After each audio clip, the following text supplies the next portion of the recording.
Kerjasama semua jemaah, letakkan mikrofon, offkan kamera dan sentiasa berada dengan pakaian yang sopan dan menutup aurat.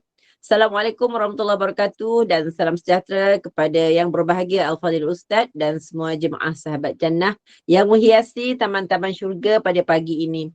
Selamat datang ke kuliah kuliah duha Gema Nur Iman melalui saluran Google Meet. Alhamdulillah kita masih diberi ruang, diberi nafas dan dipilih Allah untuk duduk di dalam majlis ilmu pada pagi ini. Majlis kita ini akan dipimpin oleh yang berbahagia Al-Fadhil Ustaz Muhammad Nazri bin Mustaqim dengan bertajuk Tadabbur Surah-Surah Pilihan.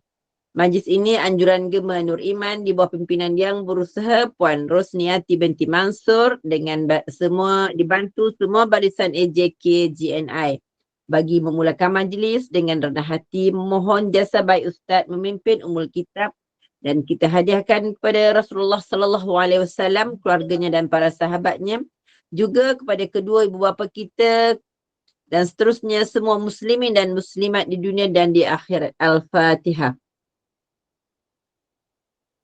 أعوذ بالله من الشيطان الرجيم بسم الله الرحمن الرحيم الحمد لله رب العالمين الرحمن الرحيم مالك يوم الدين إياك نعبد وإياك نستعين اهدنا الصراط المستقيم صراط الذين أنعمت عليهم غير المغضوب عليهم ولا الضالين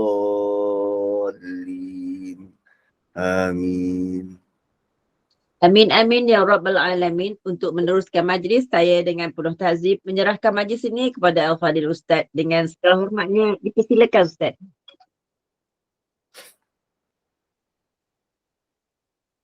أعوذ بالله من الشيطان الرجيم بسم الله الرحمن الرحيم الحمد لله الذي هدانا لهذا وما كنا لنهتدي لولا أن هدانا الله أشهد أن لا إله إلا الله وحده لا شريك له ونشهد أن سيدنا ومولانا محمدا عبده ورسوله اللهم صل وسلم وبارك على محمد وعلى آل محمد كما صليت على إبراهيم وعلى آل إبراهيم في العالمين إنك حميد مجيد. Assalamualaikum warahmatullahi wabarakatuh. Hari ini kita nak masuk surah yang baru, Suratul Nasr. Suratul Nasr, surah yang antara surah yang pendek seperti mana surah Al-Kautsar sebelum ni 3 ayat dan ini pun surah yang pendek, surah yang mengandungi 3 ayat. Dan surah ini menunjukkan, surah ini adalah lambang kepada kemenangan. Lambang kepada kemenangan dan kejayaan. Ada orang yang hantar cucu dia pergi sambung belajar dan dia mengharapkan kejayaan dan kemenangan buat cucu dia. Ada orang yang dalam perjalanan daripada timur ke selatan dan dia mengharapkan kejayaan untuk sampai ke destinasi. Ada orang yang punya rumah yang besar, maka dia rasa kehidupan dia itulah bentuk kemenangan yang dia dah kecapi. Ada orang yang belum ada kereta besar lalu mengimpikan kereta-kereta besar. Lalu dia nampak itulah bentuk kemenangan yang dia perlu miliki. So kemenangan dan kejayaan ni berbeza-beza, bergantung kepada siapa yang melihat. Bergantung kepada siapa yang melihat. Kalau kita buat rombongan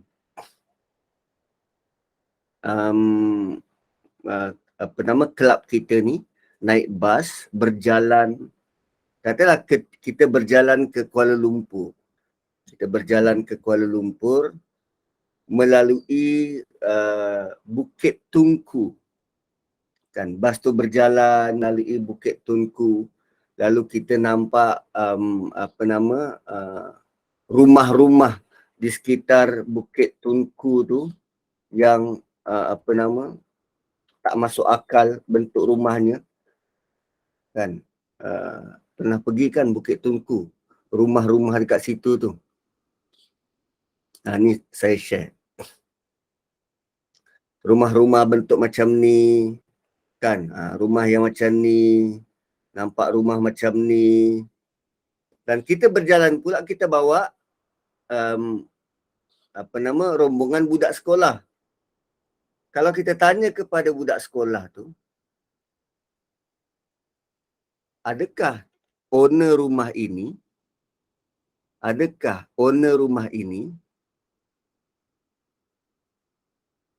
berjaya? Adakah owner rumah ini telah berjaya dengan rumah agam semacam itu punya besar, kan? Besar tak boleh bincang punya besar. Adakah itu tandanya dia sudah berjaya? Dan selain daripada rumah, kita tengok juga dekat pinggir-pinggir rumah dia adanya kereta-kereta mewah. Kan, bentuk-bentuk kereta mewah semacam ini. Kan, ni bertudung litup lagi, dapat hadiah kereta semacam itu. So, adakah ini tandanya yang kita berjaya? Bukankah ini yang yang dipaparkan, yang ditonjolkan oleh orang-orang kita bila dia berniaga dan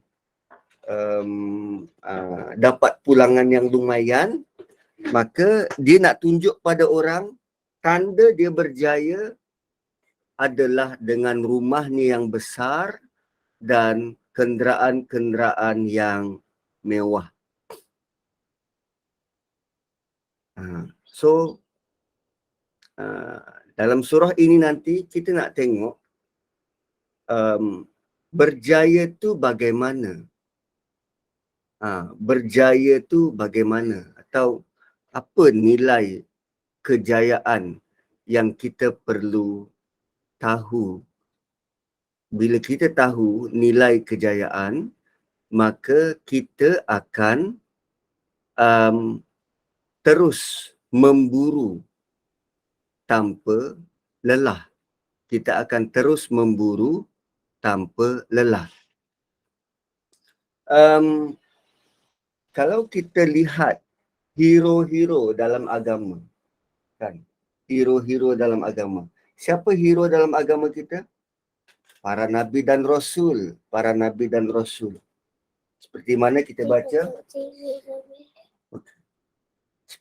kita baca dalam suratul Fatihah, ketika kita mohon dengan penuh ta'zim kepada Allah Subhanahu wa taala, ihdinas siratal mustaqim, tunjukkan kami jalan yang lurus. Dan kita nyatakan siratal ladzina an'amta alaihim, jalan yang bagaimana? Jalan yang telah engkau beri nikmat. Jalan yang telah engkau beri nikmat.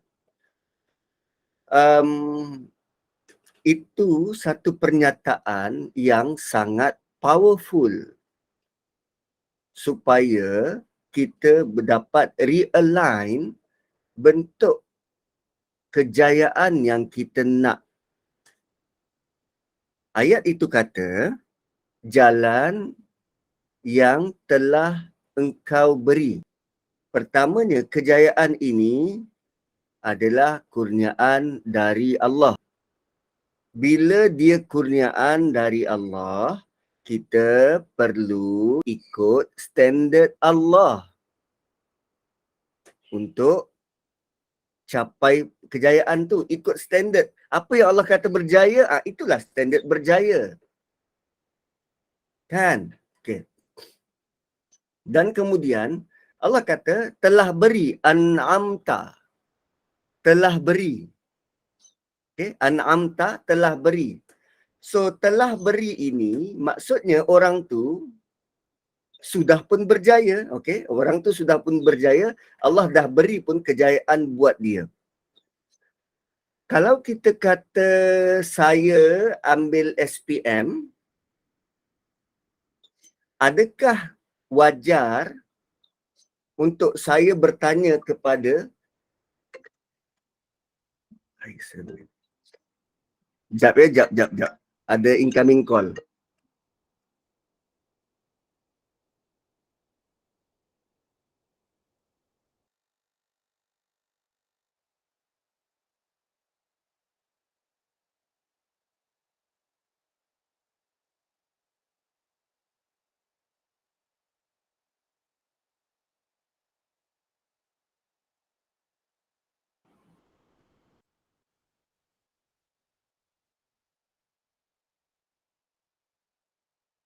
Jap ya, jap.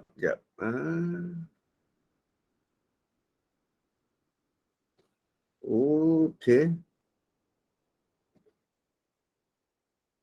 Okey, kita sambung. So, kalau saya ambil SPM, saya tak akan menjadikan orang-orang yang sama-sama ambil SPM sebagai orang yang saya nak ikut. Sebab dia belum berjaya. Saya akan tanya kepada orang yang dah lalui SPM. Saya akan tengok cara dia untuk saya dapat at least sama standard dengan dia. Tak gitu. So sekarang ni, yang dah melepasi kehidupan dunia ni siapa? Para Nabi dan Rasul. Allah kata mereka telah berjaya. Mereka telah berjaya. So selagi mana kita masih sama-sama hidup, kita belum boleh kata itulah orang berjaya. Tak. So standard yang Allah nak kita lihat, orang yang dah berjaya ialah dia pernah hidup atas muka bumi, dia mati dalam keadaan husnul khatimah. Dan itulah berjaya. Yang terbaru mati, Yusuf Qaradawi. Dan sepanjang hidup dia, perjuangan dia, sehingga kita, banyak orang-orang dekat Malaysia ni terkesan dengan fatwa-fatwa, pendapat-pendapat, pandangan-pandangan dia yang begitu bernas. Dan dia mati, kalau kita nilai hidup dia, dia mati dalam buangan. Negara Mesir langsung tak nak sembahyangkan jenazah buat dia. Itu level Yusuf Qaradawi. Dan dunia melihat, ini tokoh yang terbilang. Pendapat-pendapatnya diguna pakai. Dan kita berdoa berharap agar dia diberi husnul khatimah. Itu nilai kejayaan. Dan kalau tengok, siapa lagi orang yang dah berjaya? Nabi Ibrahim alaihissalam. Tengok kehidupan Nabi Ibrahim sendiri. Dia dihalau keluarga dia. Sebatang kara, seorang-seorang dia. Bergelandangan. Daripada Iraq sampai ke Palestin, sampai ke Syam. Kan berjalan seorang diri, tanpa rumah besar, tanpa kereta mewah. Kalau kita jumpa, katalah kita jumpa dengan Nabi Ibrahim sekarang, dengan susuk tubuhnya itu, dengan apa yang dia ada, kita akan kata, aku macam suspicious lah nak tengok, nak ikut dia ni. Kejayaan bukan dengan kita tonjolkan dunia. Kejayaan itu apa yang ada di dalam. Bagaimana Allah pandang kita, apa yang ada di dalam. Bukan apa yang kita tonjolkan. Tonjolkan ni pakaian luaran. Benda ni semua kita tinggal. Sebab tu, sebelum kita mula surah ini, kita kena perbetulkan cara kita melihat apa nilai berjaya tu.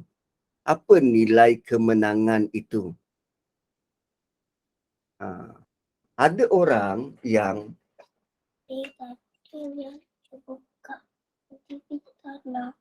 tak nak. Kita dah buka. Tengok TV depan kat sini. Okay.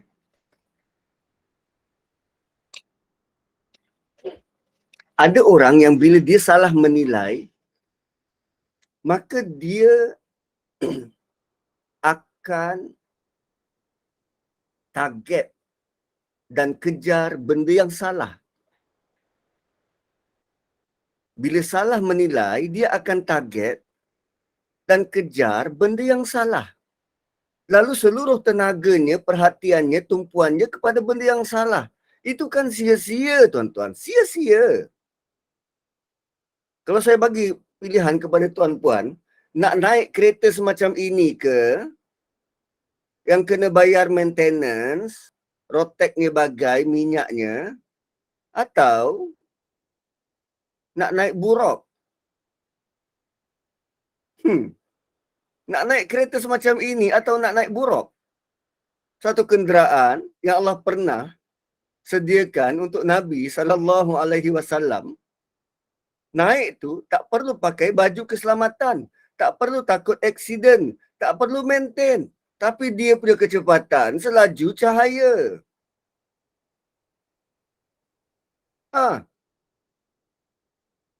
Bayangkan semacam itu.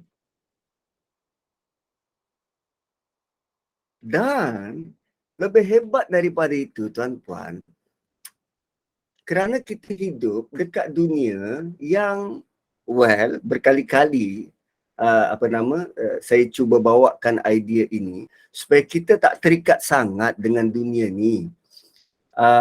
Kita hidup dekat tempat yang paling rendah, tahap kehidupan paling rendah, standard kehidupan paling rendah. Maka Allah nak uji kita dengan level paling rendah ini. Engkau nak kejar dunia yang level ini ke, atau engkau percaya janji Allah untuk dapat level yang lebih tinggi? Di akhirat nanti boleh ke kita naik buruk tu, Ustaz? Allah janji apa sahaja yang kita nak boleh dapat. Apa sahaja yang kita nak boleh dapat. Dan itu pun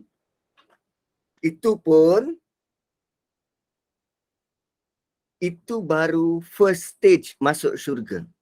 Masuk di syurga, kita berhak dan layak dapat apa sahaja yang kemahuan, keinginan hati kita nak. Dan itu first stage. Next stage, Allah ada kejutan buat kita. Suatu yang kita tak pernah terfikir, tak pernah terbayang, tak pernah rasa nak. Itu pun Allah bagi. Itu level janji Allah. Itu level janji Allah. So, surah sebelum adalah surah Quraisy. Surah Al-Kafirun. Surah Al-Kafirun adalah kata putus bahawa orang kafir dan orang Islam tak boleh bersama.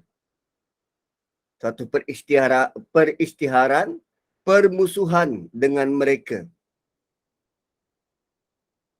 Dan itu memberi isyarat akan berlaku pertembungan. Dan pertembungan tertinggi antara kafir dan Islam ialah peperangan. Dia akan berlaku pertembungan demi pertembungan, dan pertembungan tertinggi ialah peperangan. Dan surah ini adalah surah yang menjanjikan kejayaan bagi pihak Islam. Surah ini menjanjikan kejayaan bagi pihak Islam. Cuma berjaya itu bukan standard kita. Berjaya itu bukan ikut standard kita. Sebab selalunya kita rasa bagaimana? Ustaz, saya dah cuba, Ustaz. Tak berhasil.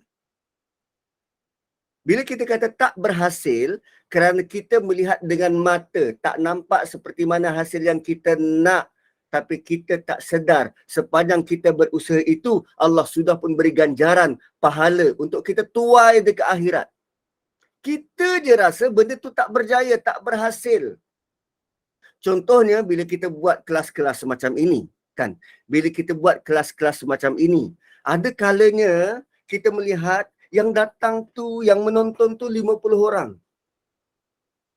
50 orang. Dan waktu tu, bonda dah tak senang duduk dah. Apa pasal 50 je ni? Kuliah Ustaz Nazri pula tu 50 aja. Ni dah tentu tak ramai yang nak join.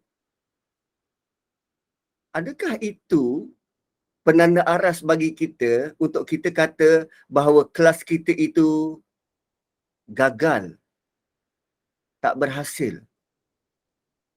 Itu apa yang kita lihat, tuan-puan. Tapi di sudut lain, dari 50 orang itu, bila Allah berkehendak dan izinkan, dia pula akan menjadi ejen menyampaikan kepada ratusan malah ribuan orang yang lain yang kita tak pernah sedar, tak pernah tahu dan tak pernah rasa pun. Itu standard berjaya yang Allah nak tanamkan. Contoh lain. Siapa kenal sahabat-sahabat Nabi Isa alaihi salam? Ada tak yang kenal sahabat Nabi Isa? Cuba sebut 3 nama.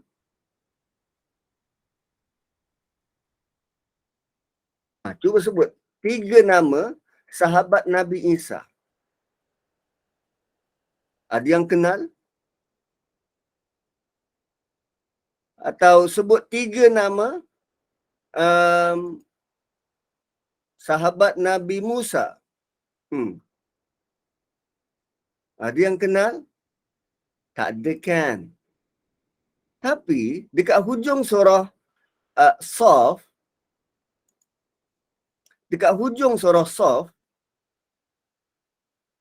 Allah kata fa'ayyadna alladhina amanu ala aduwwihim fa'asbahu zahirin. Fa'ayyadna alladhina amanu ala aduwwihim fa'asbahu zahirin. Ini cerita pasal Hawariyin. Hawariyin ni siapa? Sahabat-sahabat rapat Nabi Isa. Sahabat-sahabat rapat Nabi Isa. Tak, ini bukan Bible, ini Quran. Surah Saf, ayat 14, surah yang ke-61. Wahai orang beriman, jadilah kamu pembela sebagaimana penyokong Nabi Isa. Sebagaimana Hawariyin. So sekarang Allah bagi tahu Hawariyin ni bila dia cakap dengan Nabi Isa kata dengan mereka, siapa yang nak membela agama Allah? Hawariyin kata, qalal hawariyun, dia kata, nahnu ansarullah, kami pembantu agama Allah.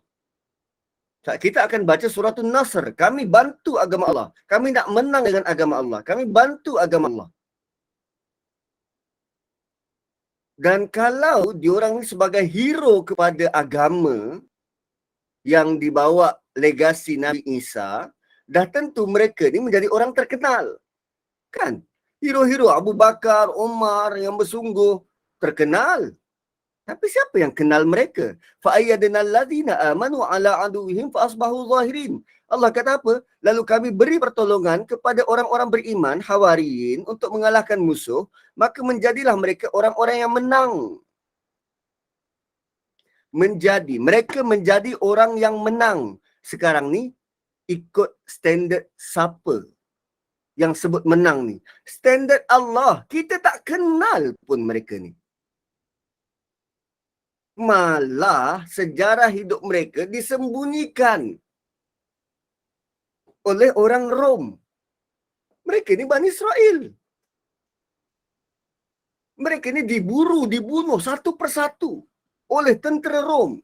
Pengikut Nabi Isa. Setelah Nabi Isa disalib, mereka diburu. Malah agama yang mereka bawa waktu itu tak berkembang pun. 800 tahun selepas itu, muncullah Paus yang mengubah. Yang konon-konon dia kata dia dapat revelation. Dia dapat ilham daripada Tuhan untuk menulis Bible. 800 tahun selepas itu. Tapi Allah kata diorang ni menang. Allah kata diorang ni menang. Tuan-puan, ayat ini kita tak boleh brain. Kita duk tengok, kita rasa itulah kemenangan. Bila nama kita disebut-sebut, bila jasa kita disebut-sebut, yang ini dikenang-kenang, lalu ada orang berterima kasih, ada orang buat itu, buat ini, dan kita rasa, aku dah berjaya. Oh wait, berjaya ikut standard siapa? Ikut standard kemahuan keinginan nafsu kita, atau Allah yang telah titahkan engkau telah berjaya? Nampak tak? Maka selagi kita masih hidup, kita sedang diuji. Selagi mana kita masih hidup, kita tak boleh dabik dada, aku sudah berjaya. Kejayaan sebenar adalah kita dapat mati dalam keadaan baik, husnul khatimah, masih dalam keadaan beriman pada Allah, percaya pada janji Allah. Itu kejayaan sebenar. Selagi belum mati, no. Kita tak boleh kata, aku dah berjaya. Belum. Kejayaan bukan diukur dengan berapa ramai anak kita. Kejayaan bukan diukur dengan berapa banyak simpanan kita. Tidak. Kejayaan tidak diukur berapa banyak PhD yang kita dapat. Tidak.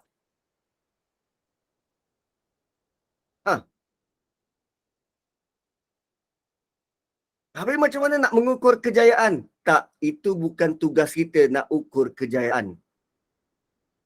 Itu adalah tugas Allah Subhanahu Wa Taala. Kerana apa? Kerana hanya Allah yang akan beri ganjaran atas apa yang kita lakukan. Bukan kita. Kita buat je kerja kita. Kita buat je. Tak payah letak KPI. Target kita, aku nak mati husnul khatimah. So sebelum aku mati husnul khatimah, aku nak buat baik agar orang semua terkesan dengan kebaikan aku.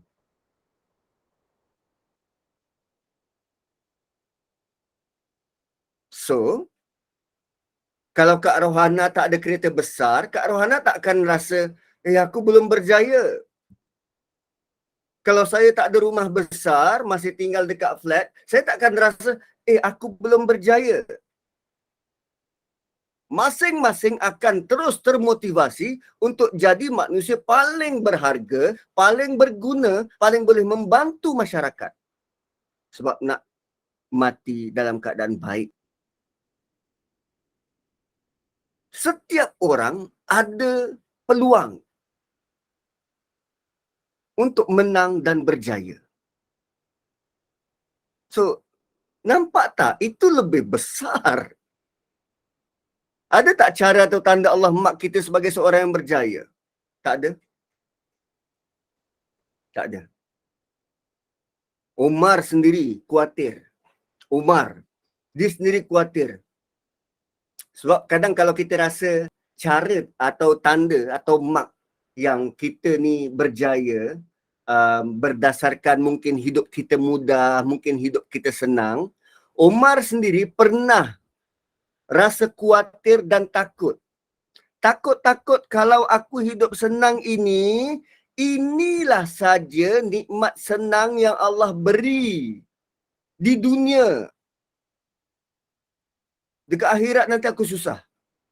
Umar sampai cakap macam tu. Dia punya khawatir, dia pun takut kalau kesenangan yang dia dapat tu, itu je lah, sekali tu dia dapat. Dekat akhirat dia diazab. Dia sampai takut macam tu, Umar. Sebab ujian ini, dunia ni tempat diuji. Bukan tempat terima kesenangan. Bukan tempat terima ganjaran, tak. Kita sedang diuji. So, kita semua sedang duduk dalam dewan periksa. Tak keluar-keluar. Tak keluar-keluar.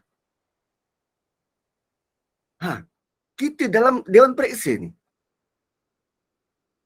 So, adakah bila kita dah jawab satu kertas dan kita hantar, kita boleh declare, aku dah lulus? Belum. Ada kertas lain sedang menunggu. Kau tunggu. So, kertas demi kertas kita sedang lalui. Hari-hari. Setiap hari 1, 2, 3 kertas kita dapat untuk kita jawab. Dan kita still dalam Dewan Periksa. Belum keluar. Nanti sampai masanya, ketua peperiksaan tu akan arahkan pengawas peperiksaan untuk tarik tangan kita walaupun kita sedang jawab. Untuk tarik tangan, okey, masa kau dah cukup, keluar. Itu waktunya kita keluar dari dunia ni. Pergi ke ruang menunggu. Alam barzah. Pergi ke ruang menunggu, alam barzah. Tunggu di situ sampai pengumuman seterusnya diumumkan. Bila semua dah settle, semua dah berkumpul dekat alam barzakh, ruang menunggu, maka siren sangkakala kedua dibunyikan, dan yang tadi kita duduk atas kerusi Dewan Periksa, bila kita keluar, lah Dewan dah lapang, kerusi semua ke tepi, Dewan dah lapang, kita kena buat apa? Kita kena berbaris berdiri, tunggu ketua peperiksaan untuk umumkan markah. Setiap kita akan dapat balik kertas-kertas periksa yang kita jawab beserta markah.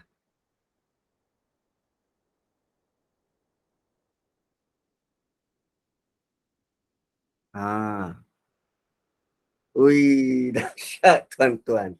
Dahsyat. Hai, kita tak start lagi ke? Okey. Idza jaa nasrullahi wal fath. Bila datang pertolongan Allah dan kemenangan.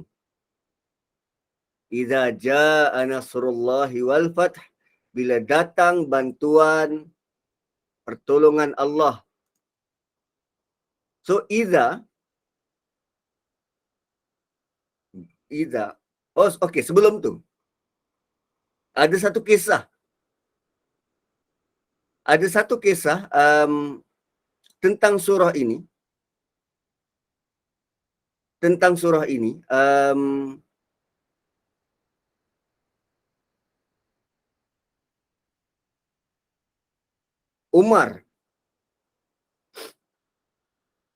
Umar pernah mengajak Ibnu Abbas dalam sebuah majlis.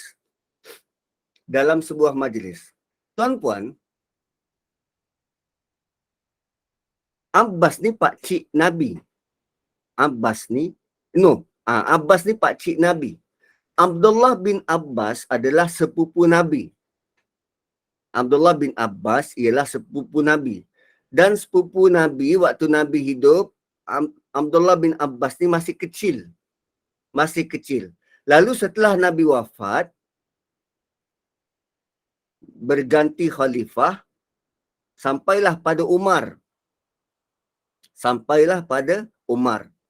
Dan Umar waktu tu usia dalam 60-62 tahun. Dia pernah mengajak Abdullah bin Abbas ni, Ibnu Abbas, untuk join satu meeting. Waktu tu umur Ibnu Abbas sekitar berapa? 15-18 tahun, budak.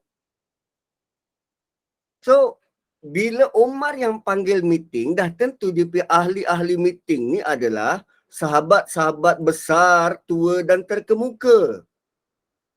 Sahabat-sahabat besar, berusia, dewasa dan terkemuka. Lalu ada sahabat yang tanya, mengapa si anak kecil ini engkau bawa Umar?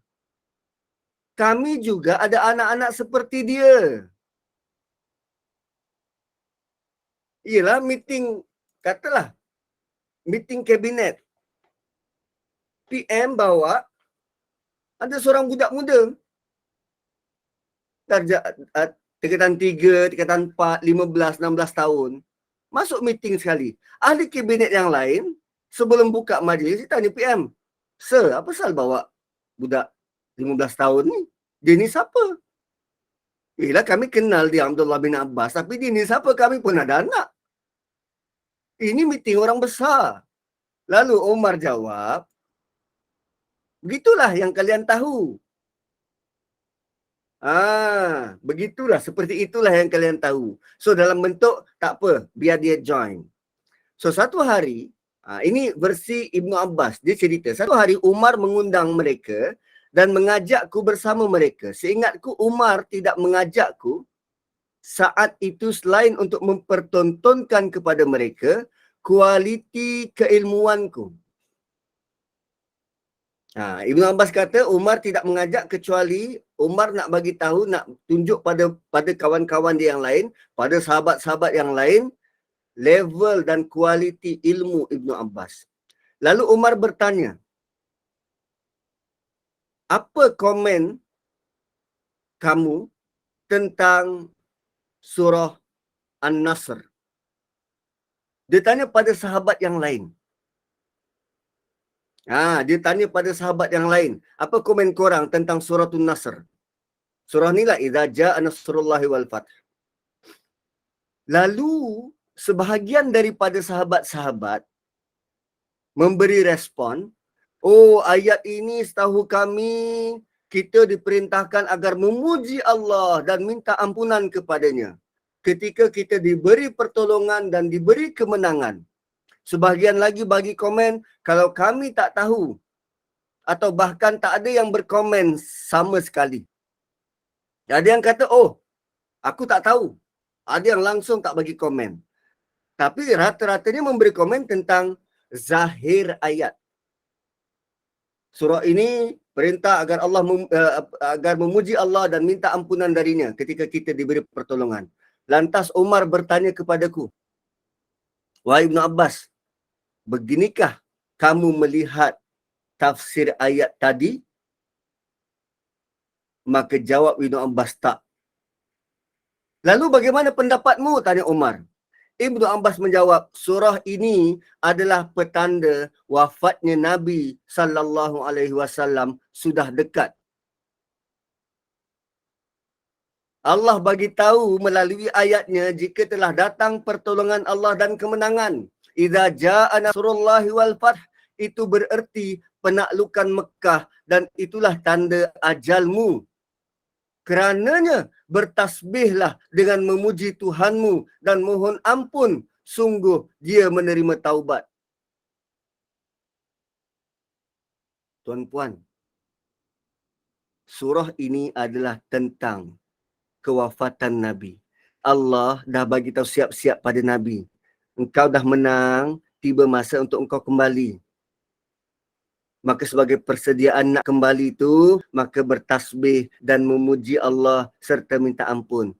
Tuan-puan, kita bila-bila masa nak kembali pada Allah,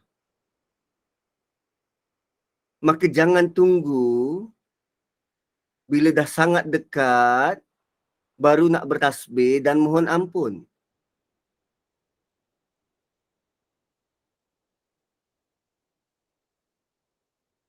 Sangat jauh beza dengan apa yang kita rasa dan kita tahu, kan? Itu komen Ibnu Abbas terhadap surah ini. Surah nak bagi tahu Nabi akan wafat.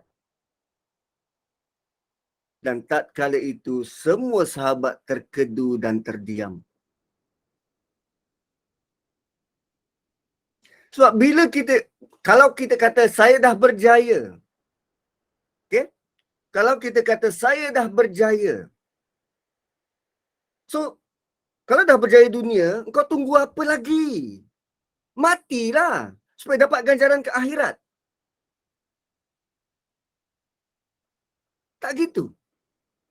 Bukan itu yang selalu kita laung-laungkan. Tunjuk kereta, dah berjaya. Okey, kalau macam tu, tunggu apa lagi? Mohonlah kematian kepada Allah agar dapat kembali pada akhirat untuk dapat ganjaran sebenar.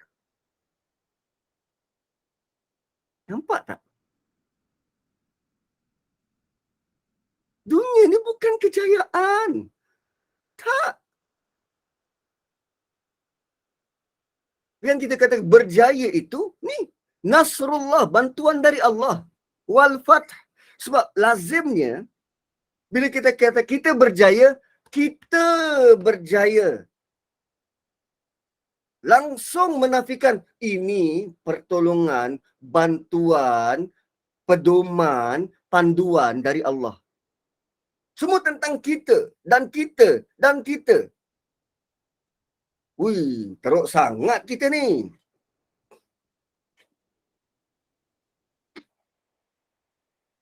Ya Puan Farhana, bila dah berjaya, kena minta ampun sebab kejayaan kita itu bukan sebab kita.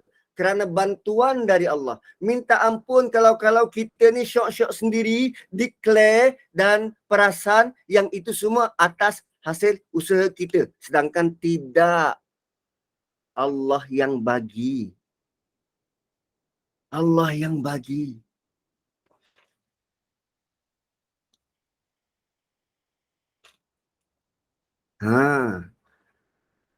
So, surah ini perlu dilihat dalam bentuk berbeza. Sebelum ni Allah bagi tahu pemisah antara kafir dan Islam. Dan dalam surah ini Allah nak bagi tahu orang yang beriman dia perlu tahu nilai kemenangan dan kejayaan itu hanya boleh diperolehi dari Allah Subhanahu wa taala. Itu nilai sebenar. Dan bila dah berjaya, bila Allah dah beri kejayaan, tasbih puji Allah, mohon keampunan. Sebab kalau dah habis, kita dah habis kerja kita dekat dunia ni, kan kalau kita diarahkan bos kita pergi outstation, dah habis kerja dekat sana, baliklah rumah, baliklah ke headquarters. Kita asalnya daripada sisi Allah. Roh kita ni dari sisi Allah, daripada syurga. Dihantar ke dunia untuk diuji. Habis kita punya ujian kat dunia ni, balik semula ke sana. Allah akan panggil balik roh tu.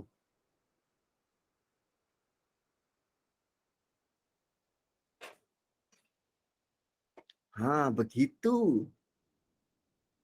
So, jangan sampai kita digelincirkan oleh syaitan, mengkaburi mata kita cara pandang untuk melihat dunia sebagai penanda aras kejayaan. No, bukan. Jangan. Satu ingatan kita, pandangan kita lebih jauh sampai ke akhirat. Aku nak berjaya di sana. Aku nak berjaya di sana. Tuan-puan bayangkan. Tuan-puan bayangkan. Penghujung surah Isra. Penghujung surah Isra. Surah Isra. Dia ada 111 ayat. 111 ayat. Penghujung surah Isra.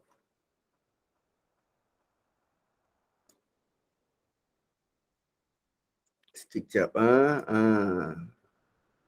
Dia punya line dia tidaklah sepantas yang kita nak. Tapi nilai kesabaran yang pantas itu diperlukan saat-saat ini. Okey. Ayat ni, ayat 107, ayat 107 adalah tentang orang-orang Yahudi yang diberi ilmu. Orang-orang Yahudi yang diberi ilmu. Mereka punya pendeta-pendeta. Mereka punya pendeta-pendeta. Tatkala mereka dapat berjumpa dengan Nabi sallallahu alaihi wasallam, tatkala mereka dapat berjumpa dengan Nabi sallallahu alaihi wasallam dan mereka dengar Quran dibacakan. Mereka dengar Quran dibacakan, idza yutla alaihim, mereka dengar Quran dibacakan, yakhiruna lil adqani sujada. Mereka segera tersungkur. Mereka segera tersungkur sujud. Mereka segera tersungkur sujud. Azqan ni dagu. Dagu. Tuan-puan, kita sujud dengan dahi, bukan dengan dagu. Tapi ayat ni gambarkan para pendeta Yahudi tu, bila dia tahu Nabi SAW adalah Nabi terakhir dan dia dengar Quran dibacakan, mereka terus lempar, campak diri mereka ke bumi. Dagu ni sentuh tanah. Terus sujud. Kenapa? Sebab mereka selama ini menanti-nanti, menunggu-nunggu Nabi terakhir. Mereka menanti-nanti, menunggu-nunggu Nabi terakhir. Selama ini, maklumat tentang Nabi terakhir ada dalam Bible, ada dalam Taurat. Dan mereka menunggu zaman berzaman daripada satu generasi ke satu generasi, ke satu generasi, ke satu generasi. Dan mereka tak sangka Allah beri mereka kesempatan untuk jumpa dengan Nabi, untuk dengar Quran dibacakan. Lantas hati yang selama ini sangat ternanti-nanti Nabi terakhir dapat jumpa. Dapat jumpa. Lalu bila mereka sujud itu, mereka kata apa? Wa yaquluna, mereka kata subhana rabbina, maha suci Tuhan kamu. Maha suci Tuhan kami. In kana wa'du rabbina la maf'ula. Benar, janji Tuhan telah terlaksana. Janji Tuhan telah terlaksana. Apa janji Tuhan? Untuk beri Rasul terakhir, untuk utuskan Rasul terakhir. Dia daripada nenek moyang dia ni. Generasi demi generasi bagi tahu akan ada Nabi terakhir, bagi tahu pada anak akan Nabi terakhir, bagi tahu pada cucu akan ada Nabi terakhir, bagi tahu pada cucu lagi. Setiap generasi ilmu itu diturunkan, disampaikan. Dan mereka menanti dan menanti dan menanti dan menanti dan akhirnya jumpa. Punjang gembira. Sehingga bila dia pergi campakkan diri dia untuk sujud, dagu dulu bertemu dengan lantai sebelum dahi.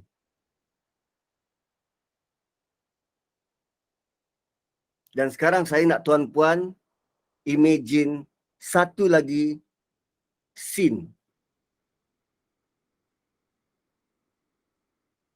Dekat mahsyar nanti, kita diberi peluang untuk pergi ke Telaga Kausar. Dan itulah kali pertama tuan-puan kita akan jumpa dengan Nabi. Dekat mahsyar nanti kita diberi peluang untuk pergi ke Telaga Kausar. Dan itulah kali pertama kita akan jumpa dengan Nabi. Yang selama ni kita dengar, baca hadis baginda, kita baca perjuangan baginda, kita dengar di sifat dan sikap. Kita hanya dengar tuan-tuan, kita hanya dengar. Dan pada hari itu kita nampak dengan mata dan kepala kita Nabi yang sangat kita rindu. Dan kita tak tahu apa tindakan kita. Untuk sujud ke, untuk salam ke, untuk peluk ke. Tapi itulah kali pertama kita jumpa dengan baginda. Dan kita nak kesedaran kemenangan sebenar semacam itu. Bukan gila-gilakan dunia. Tapi kita nak hati dan perasaan kita untuk menang bersama dengan Nabi. Cara Nabi. Wa yakhiruna lil azqani yabkuna wa yaziduhum khushu'a. Dan kita nak dalam kategori kita segera tersungkur dengan dagu kita, lantas kita menangis sungguh-sungguh dan menambah kekhusyukan kita. Kita nak semacam itu, tuan-puan. Itu hubungan kita dengan Nabi. Dan bila Allah kata Allah beri kemenangan, itu bukan kemenangan ikut standard kita, tapi ikut apa yang Allah tawarkan buat kita, apa yang Allah janjikan buat kita. Idza jaa nasrullahi wal fath. Jadi surah An-Nasr ini adalah tanda yang tugas Nabi sudah hampir tamat. Dan kerana itu tidak lama lagi selepas surah ini diturunkan, hayat baginda akan berakhir. Maka kerana itulah bila surah ini diturunkan, Abu Bakar menangis kerana dia faham apakah maksud surah ini. Dan Aisyah juga memberitahu bahawa selepas baginda dapat surah ini, baginda lebih banyak beristighfar. Sememangnya surah ini menyuruh baginda beristighfar. Lalu tuan-puan, persediaan untuk mati adalah dengan memperbanyakkan istighfar. Persediaan untuk mati adalah dengan memperbanyakkan istighfar. Kita tak tahu bila kita mati, tuan-puan. Kita tak tahu bila kita mati. Maka banyakkanlah istighfar. Banyakkanlah mohon ampun dan istighfar. Tuan dan puan-puan, tidak syak lagi bahawa surah ini memberi kesan kepada kehidupan Nabi. Dan bahagian pertama surah ini adalah tentang perkara luar, tentang kejayaan, pembukaan kota Mekah, benda luar. Bahagian akhir surah ini tentang apa yang Nabi perlu buat, tindakan Nabi. Bahagian pertama, apa yang berlaku di luar. Bahagian kedua adalah tentang apa yang perlu Nabi buat, tentang amalan Nabi. So, kenapa? Apa kaitan kejayaan di luar menyebabkan kita perlu berubah di dalam? Apa kaitan kejayaan di luar? Kan, pembukaan kota Mekah, apa kaitan dengan Nabi perlu beristighfar? Nah, itu nanti kita akan lihat, kita akan sentuh. Dan ada yang berkata surah ini adalah surah. Ada yang kata surah ini, mana?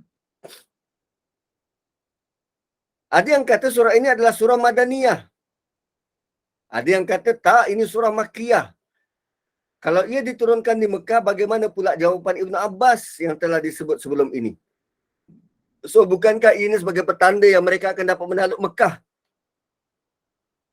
So, benda tu kalau orang kata surah ini surah Makkiyah, dia agak pelik sebab surah ini tanda Nabi hampir wafat. So, rata-rata ulama melihat ini adalah surah Madaniyah. Surah Madaniyah. Dan kalimah idza. Nah, kita baru nak masuk idza. Idza dan iz kedua-duanya bermaksud apabila. Tetapi perkataan iz digunakan untuk masa lepas, masa yang telah lalu. Sedangkan kalimah idza juga bermaksud bila atau apabila adalah suatu yang akan berlalu di masa hadapan, iaitu pemberitahuan Allah yang ia pasti akan berlaku. Maka oleh kerana itu ada pendapat yang kata ini adalah ayat Makkiyah kerana Allah beri janji yang Islam akan menang dan berjaya sebelum ianya berlaku. Dan ada kalimah Al-Fathu. Idza jaa nasrullahi wal fath. Al-Fathu dalam ayat ini merujuk kepada pembukaan kota Mekah.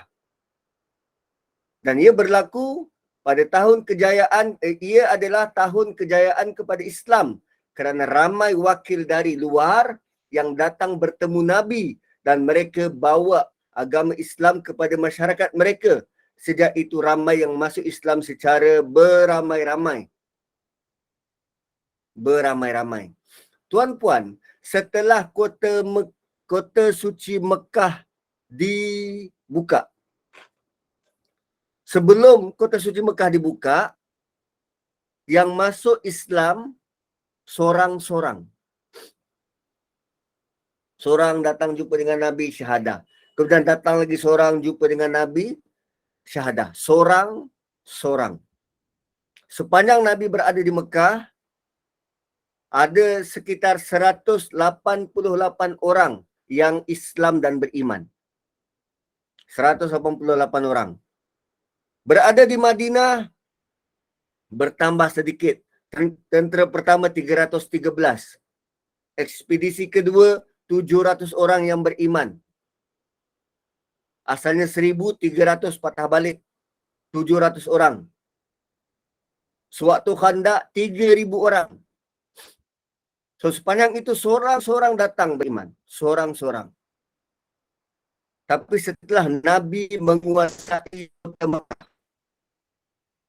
barulah kabilah-kabilah, puak-puak, kaum-kaum yang lain ini masuk Islam beramai-ramai. Barulah kaum-kaum ini masuk Islam beramai-ramai. Katalah, macam grup kita kan, GNY. Ahli kita sekitar 250-300 orang. Tapi setelah satu event yang Bonda buat bersama dengan tim, maka kumpulan ini jadi sangat viral. Beribu-ribu orang nak mohon untuk masuk dalam grup ni. Beribu-ribu orang nak masuk dalam grup ni. So, apa perlu kita buat? Dah ramai sangat orang nak masuk. Sehingga asalnya Google Meet ni boleh muat dalam 500 orang. Google Meet tawarkan kalau nak buat 3,000, 4,000 partisipan sekali jalan boleh. Ni beribu-ribu orang nak masuk. So, bila dah ramai orang nak masuk, dia perlu ada satu peraturan.